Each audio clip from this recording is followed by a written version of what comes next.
People do not plan to fail, they fail to plan. So, what exactly does this mean? In the US today, 42% of Americans from the ages 18 to 29 have not even considered a retirement plan. For many of us, we don't even know where to begin. So today, I'll be going over what, when, and how to plan for retirement.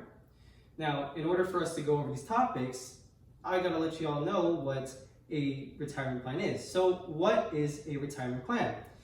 A retirement plan is the amount of your income that you are saving throughout the years of work is going towards for when you stop working, or in other words, retire. It covers all the needs that you would come across. So, for example, some of those needs would be health, medical bills, daily expenses, foods, renovation for your houses, anything. So, what are some of these retirement plans? Some of these retirement plans would be something like a pension plan, and there's actually many different kinds of pension plans, but through a short summary of it, it's basically it's provided through your employer, or in another case, your workplace.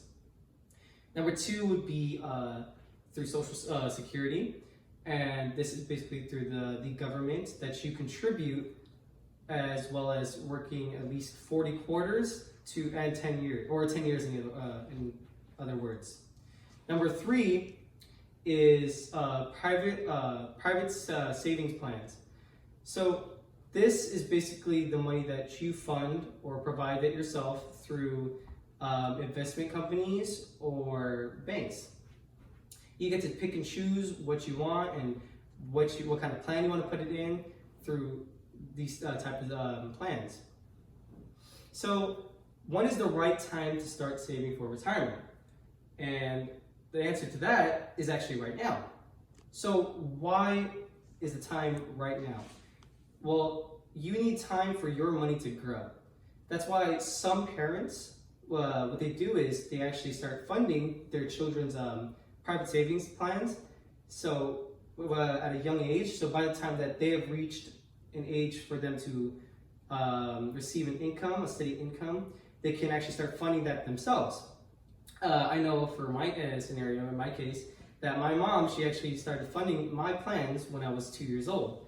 So I'm now 18, I have my own job, I have a steady income. So this means that I can fund that plan by myself now, and I can take it over from her instead of, her paying for it, till now. So how much should you be saving for retirement? So this is actually, this is different for everybody. Not everyone's gonna, travel the world, or not everyone's gonna stay at home. Everyone has different aspirations or dreams that they want to achieve or do by the time they retire. So we'll start off with a simple equation in order for us to determine how much to save. So we'll start off with you need to have money, and then second, you need to have time for your money to grow. Time could go both ways. It can go against you or it can go for you.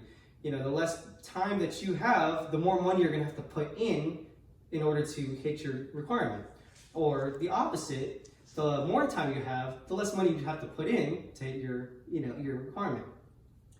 So after that, you have to consider your interest rates. So what is an interest rate? Basically, that's like the percentage that your money that you put in is being compounded or doubled throughout the years. So in other words, it's basically like you want to put your money in the right vehicle in order for it to grow exponentially or way faster than other plans. And now the next step is you have to consider inflation rates. So as you all know, inflation deals with the value of a dollar. Inflation, deflation, all that stuff. If you take, for example, 20 years ago, gas prices were way less than what it is today. It went from maybe a couple cents to $1. Now it's $4? I mean, I'm spending $40 on gas every week when, probably my grandfather was only spending like $5. It's crazy. So it's the same thing with your retirement plans. It changes through what's called the inflation rate. The value of your money that you're putting in won't be the same as what it's going to be 40 years from now. And last, you need to consider taxes. Everyone pays taxes. It's as simple as that. You know, this is what kills most of your paycheck. You know, this is what takes most of your money. You give it to the government. You pay it all. So after considering all of those, you'd be left with your FIN, which is your financial independence number. So what is your financial independence number? This is the amount of money that you need to have for retirement. And from there, you can determine how much you would need to save per month in order to get that goal. Now, in conclusion, you know, retirement plans are different for everybody.